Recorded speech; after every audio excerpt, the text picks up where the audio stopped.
Melanjutkan materi sebelumnya, di sini saya akan membahas tema Green School di SMK dengan judul Ruang Praktik, Ruang Tumbuh SMK Menuju Sekolah Hijau, yang dimana dunia menghadapi perubahan yang tidak pernah kita bayangkan sebelumnya. Banjir tidak lagi datang hanya saat musim hujan, kekeringan datang saat tidak seharusnya, sampah membunuh di kota besar, plastik menumpuk di lautan, dan suhu bumi meningkat perlahan tapi pasti. Di tengah situasi ini, pendidikan memegang peran yang sangat penting, bukan hanya untuk mentransfer ilmu, tapi untuk menanamkan kesadaran berbentuk sikap dan melahirkan agen perubahan, khususnya di sekolah menengah kejuruan, tempat siswa belajar tidak hanya soal teori, tetapi juga keterampilan kerja, teknologi, dan inovasi. Maka saat SMK mulai memikirkan bagaimana ruang praktik mereka bisa lebih ramah lingkungan, saat siswa diajak untuk bertanya, apakah ini akan merusak bumi? Dan saat guru mendorong anak didiknya itu menciptakan solusi yang lebih hijau, disitulah terlahir yang namanya Green School di SMK.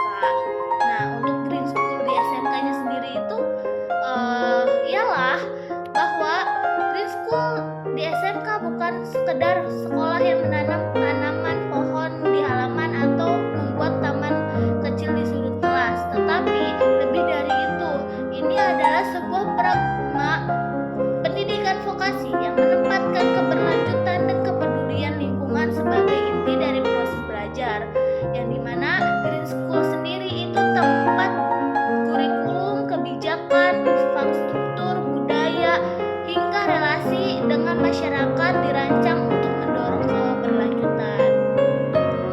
Dalam konteks SMK, konsep ini menjadi sangat strategis karena ruang praktik siswa, tempat mereka belajar menjadi teknisi listrik, petani, pengrajin logam, atau juru masak adalah ruang kehidupan nyata. Maka ketika ruang praktik itu tidak hanya mengajarkan cara menggunakan alat, tetapi juga bagaimana menggunakan alat itu tanpa merusak bumi, maka kita telah menciptakan bukan sekedar lulusan tetapi penglindung masa depan.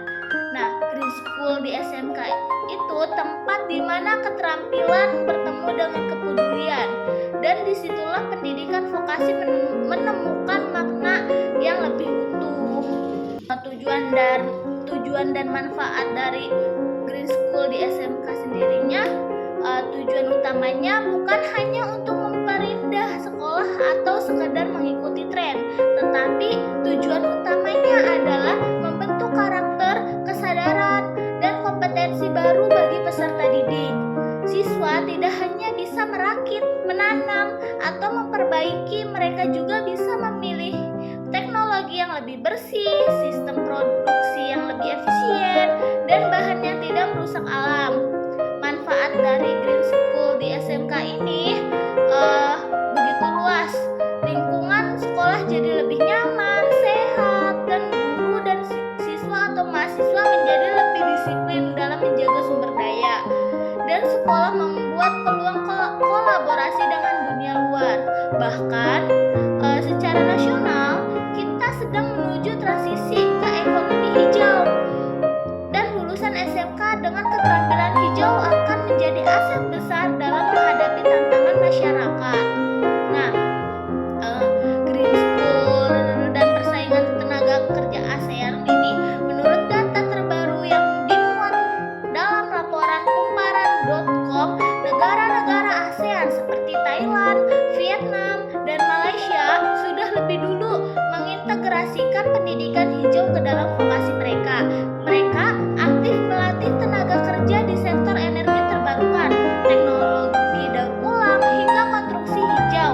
Indonesia memiliki potensi besar, tapi kita harus bergerak cepat. SMK harus menjadi barisan paling depan dalam menyiapkan tenaga kerja hijau agar kita tidak tertinggal dalam persaingan regional. Green School bukan hanya pilihan, tapi kebutuhan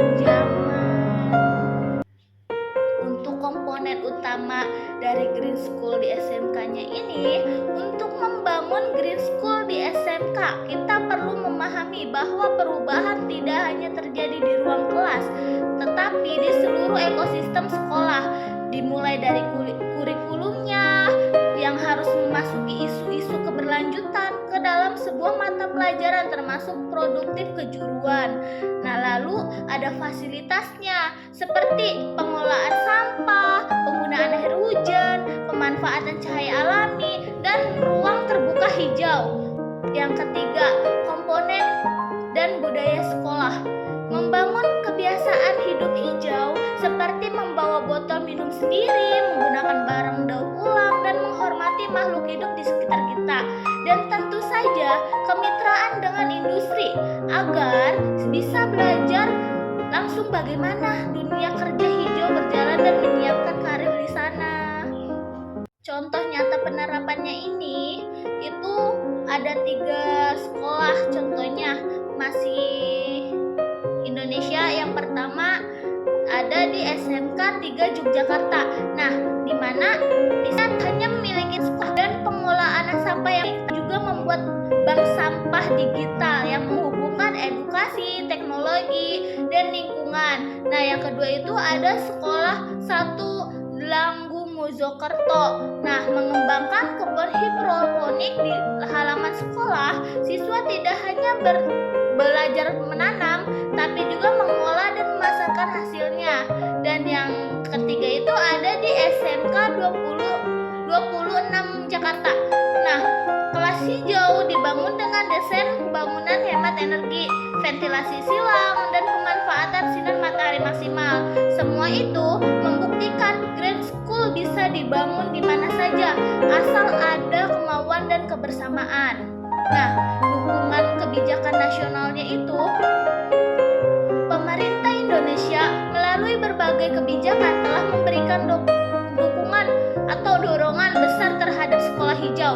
Salah satunya adalah Permendikbud nomor 33 tahun 2009 tentang gerakan peduli dan berbudaya lingkungan di kehidupan di sekolah. Lalu ada program Adiwiyata dari Kementerian Lingkungan Hidup yang mendorong sekolah untuk ramah lingkungan dan partisipatif. Tak kalah penting, kurikulum Merdeka melalui proyek profil pelajar Pancasila telah menetapkan gaya hidup berkelanjutan sebagai salah satu tema wajib. Ini semua menjadi peluang emas bagi SMK untuk memperkuat identitasnya sebagai sekolah yang bukan hanya mencetak pekerja, tetapi juga warga bumi yang bertanggung jawab.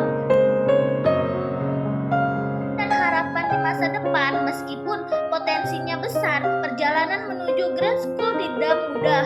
Beberapa SMK mungkin masih terbatas fasilitas, guru-guru belum semua mendapatkan pelatihan tentang pendidikan lingkungan, kesadaran siswa pun masih beragam. Tapi justru karena tantangan itulah perubahan harus kita mulai dari sekarang. Kita bisa mulai dari yang sederhana, memilah sampah di kelas, mengurangi plastik, membuat tanaman kecil, atau mematikan lampu saat tidak digunakan. Bila semua komponen sekolah terlibat, kepala sekolah, guru, siswa, orang tua, hingga komunitas